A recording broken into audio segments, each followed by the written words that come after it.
Episode 6 of Despite Adversity, When Goggins Called, and When I Became Patient 015. By late 2024, I was a professional at this lifestyle. I was running, lifting, working a full-time job, while hitting radiation treatments on my lunch break. I'd take off a day or two, feel some fatigue, and then get right back to the grind. I actually started feeling resentful towards my medical team. And it wasn't their fault. But when you're doing everything right and you're still not cured, you start looking for someone to blame. And just like the sun rising, in September of 2024, I had another tumor on my dura. I realized the definition of insanity was doing the same thing and expecting different results. I was taking the same oral chemotherapies and doing the same style of radiation and expecting different results. I felt insane. I was training for the Chicago Marathon while a tumor was literally growing in my head. So let's fast forward to the night before the Chicago Marathon. I'm getting ready for my pasta dinner, and then my dad tells me I have a phone call. I told him I was busy. I was talking strategy with my friend Justin, who was going to pace me tomorrow. My dad yelled back, "You're going to want to take this." I picked up the phone. "Hello?" And a voice came back. It was so distinct, so prompt.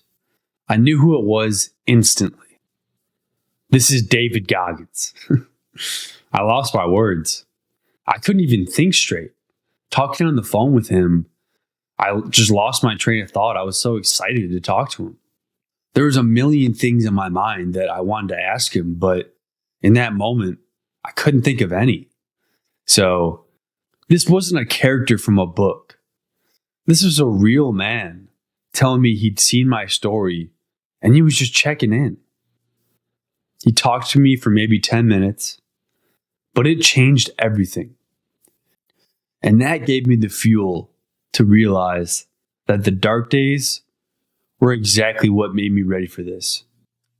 And like I said, I talked to him for, 10 minutes before the marathon, the night before.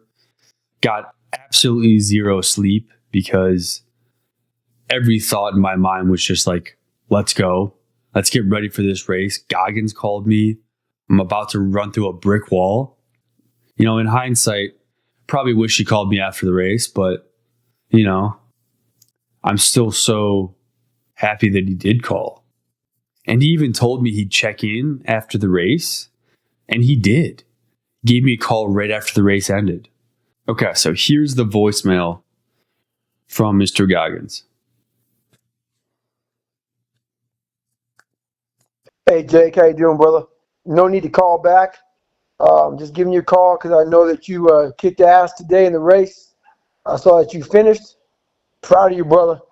I am about to head out, get some dinner with the family. But congratulations again, man.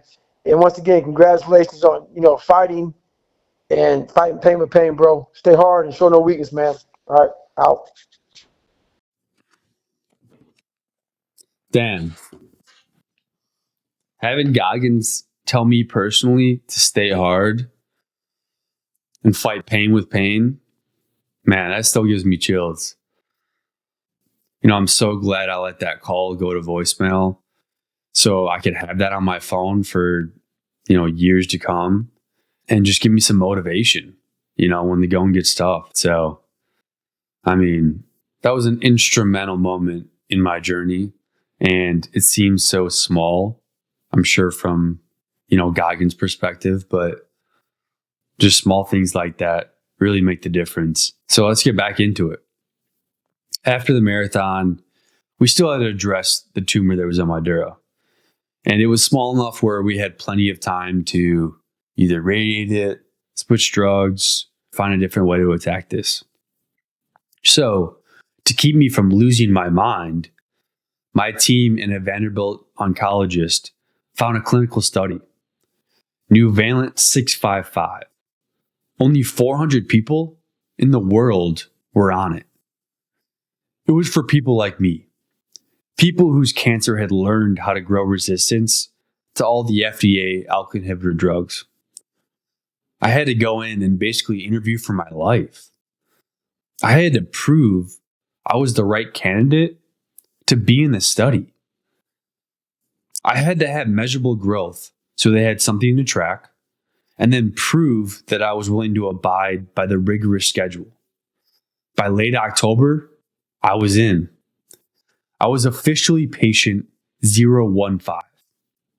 My life became a cycle of baseline tests, eye exams, EKGs, 5-hour days doing everything the trial said. I had 1 month off in between jobs, so my new 9 to 5 was basically being a lab rat. So I'm going to pull up my schedule for when I started the trial, and as you can see, 10/28, 10/29, 10/30, 3 days in a row at a hospital where you're doing lab work before taking the drug, waiting 2 hours, and then getting your blood drawn again, seeing oncologists, seeing nurses. It was just long days. I mean, you would be in the hospital for, 5-6 hours for every one of these visits. And the second one I'm going to pull up is really like my actual detailed schedule where, it's broken down in 15-minute increments, it's labs, then actually getting the dose of the clinical drug, then meeting with an oncologist, a nurse, and then redosing for blood work. So, I mean, you're basically a slave. Like, you're basically a lab rat. They're running every test on you to get your baselines and, have independent variables. So it's a rigorous schedule. And if I didn't have a month off in between jobs, I don't know if I could have swung it, to be honest. There was just so many days where I'd have to be at the hospital.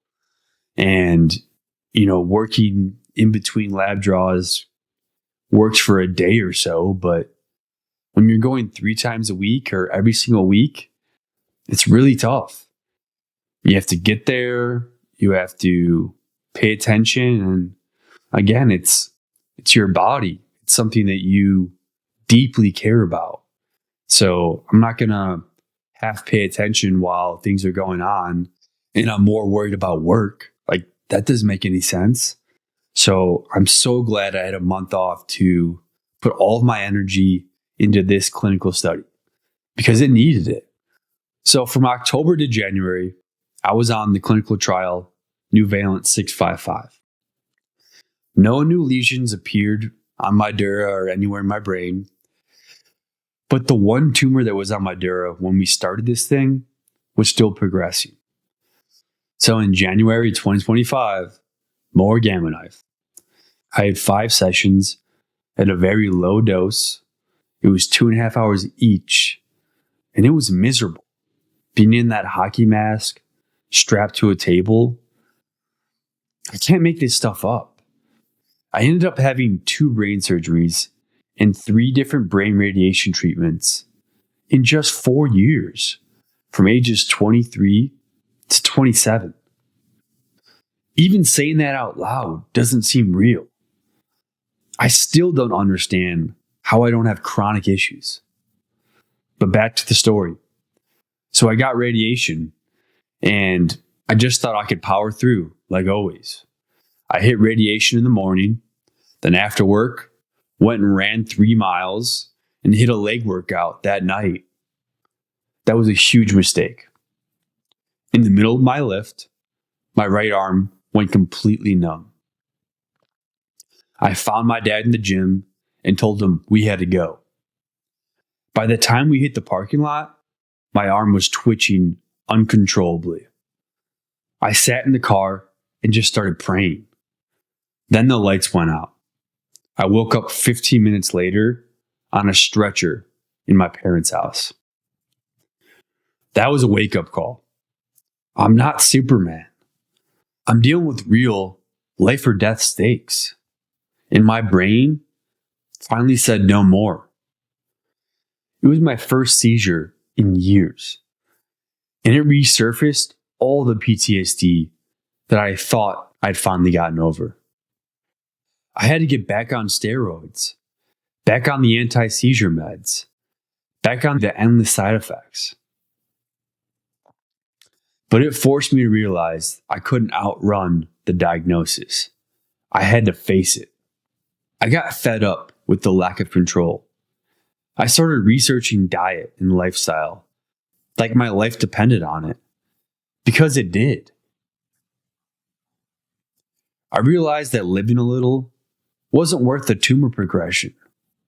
I changed everything. Cold plunges, saunas, keto, carnivore, supplements, limiting alcohol. 90% of my life was now a strict protocol. And it worked. For 6 months, the scans improved. I ran the Colorado Marathon in the mountains just 10 weeks after the seizure. Just me, my friends, Evan and Ted, and the silence of the valley. It was the most beautiful experience of my life. I felt untouchable again. So I'm going to pull up a picture of me running the Colorado Marathon. And again, it's just me with my tarp off, no headphones, got the phone in hand, leg sleeve, some compression shorts, and yeah, just me in the mountains out there. It was honestly a great experience. And you start up in the mountains and run to the city, through the valley. It's a net downhill and a couple of hills on the back end, but it's a great race and it's not very crowded and it's a great time. So would highly recommend. But yeah, life was good. I bought a house in Tennessee. I ended up running the New York City Marathon with my brother. I helped raise over $15,000 for Lurie Children's Hospital in the last 2 years. You know, I was living life. And Lurie Children's Hospital is obviously a foundation that means so much to me and was so crucial in my journey. That's where I had my first brain surgery. So to have a full circle moment of giving back to them was amazing. So I was feeling fulfilled. I'm going to pull up a picture of me and my brother running the marathon. And honestly, the New York City Marathon was one for the ages. It was between the crowd, the signs, the landscape, the bridges, just the whole atmosphere was incredible. I couldn't speak higher of a race than the New York City Marathon. Honestly, it's a bucket list item if you're a runner. So have to get that one done. But I let my guard down. I started caring more about endurance and competing with my brother than my overall health. I was thinking cancer was on a break, but it doesn't take breaks. On December 16th, 2025, my latest MRI results came in. New growth, left parietal lobe, the penile region, and cerebellum. All tiny, they were measured in millimeters, but they were there. It was a hard lesson. This isn't a race with a finish line. It's a permanent state of war. You can't go on autopilot because that's when the enemy moves in. Again, I cannot make this shit up. But I've seen the worst life has to offer, and I'm still standing. Next, I move into the present day and take things into my own hands. Catch you in the next one.